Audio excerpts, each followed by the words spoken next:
और supreme court के आईनी बेंच ने पहले ही रोज गैर संजीदा दरख्वास्तों पर 60,000 रुपये जुर्माने आयद कर दिए। कई दरख्वास्तें भी खारिज कर दी गई हैं।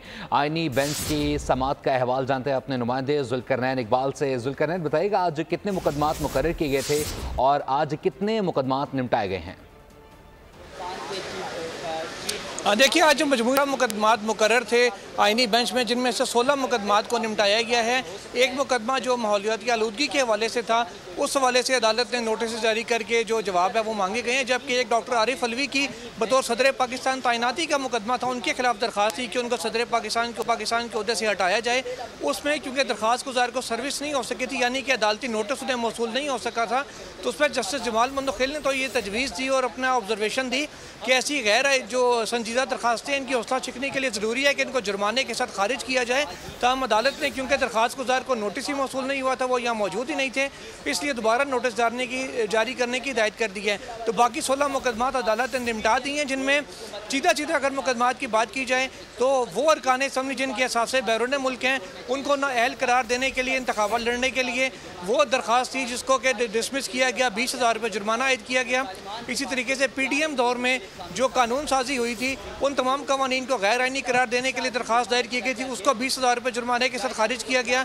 तीसरी दरख्वास्त जो खारिज की गई जुर्माने के साथ, वो हम जो अरकान असम्बली हैं या जो सरकारी अफसरान हैं, वो किसी भी गैर मुल्की शहरियत की आमिल खातून के साथ शादी नहीं कर सकते।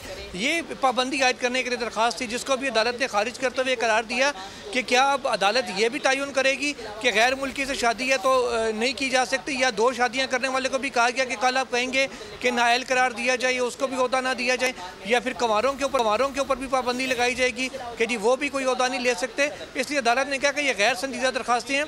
Additional attorney general Aamir Rahman ने इस्तदा की कि जुर्माने के साथ इन दरख्वास्तों को खारिज किया जाए, जिस पर ये तीनों दरख्वास्तें 20,000 रुपये जुर्माने के साथ अदालत ने खारिज कर दी। जी अच्छा जुल्करनैन, माहौलियाती आलूदगी के हवाले आजकल बड़ा चैलेंज बना हुआ है, इस हवाले से कोई बड़ा ऑर्डर जारी कर सकी अदालत या ये बेंच? देखिए, मारूफ माहौलियाती आलूदगी के हवाले से कोई बड़ा हुक्म तो अदालत की जानिब से खिलाफ तवक्को सामने नहीं आ सका, क्योंकि एक्सपेक्ट ये किया जा रहा था कि स्मोक के तदारुक के हवाले से अदालत को खास ऑब्जर्वेशन देगी या कोई हिदायत देगी। तब अदालत ने कहा कि 1993 से आज तक सुप्रीम कोर्ट ही रिपोर्ट्स मंगवा रही और इदारे काम कर रहे हैं। अब वक्त आ गया कि अदालत इस केस से जाँच छुड़ाए और इदारे और हुकूमत ऑनरशिप ले स्मोक इसकी जो आलूदगी का मसला है इसकी, तो ताकि मामले को हल किया जा सके। और अदालत ने कहा कि आइंदा समाअत पर पेशरफ्त रिपोर्ट्स पेश करें तमाम सूबाई हुकूमतें और वफाकी हुकूमत, ताकि इस केस को निपटाया जा सके। जस्टिस जमाल मंदोखिल की जानिब से ये कहा गया कि जैसे मुल्क को कई दीगर बीमारियां लाक हुई हैं, उनमें से आलूदगी भी एक है, और जो पेट्रोल के अंदर मिलावट की जा रही है जिसकी वजह से आलूदगी फैल रही है, कार्बन की एमिशन ज़्यादा हो रही है, इन चीज़ों के ऊपर भी फोकस किया जाए ताकि इनसे जान छुड़ाई जा सके। जस्टिस नईम अख्तर अफगान ने ऑब्जर्वेशन देते हुए कहा कि जितना भी ज़राई इलाका था उसके अंदर हाउसिंग सोसाइटियाँ बनाई जा रही हैं। लाहौर शहर की उन्होंने एग्जाम्पल दी कि वो एक तरफ वाक़ा बॉर्डर तक आलूदगी से मुतालिक भी संजीदा रिमार्क्स दिए गए हैं। जुल्करनैन इकबाल में अपडेट करते, बहुत शुक्रिया आपका। सब्सक्राइब करें और बेल दबाएं ताकि कोई खबर रह न जाए।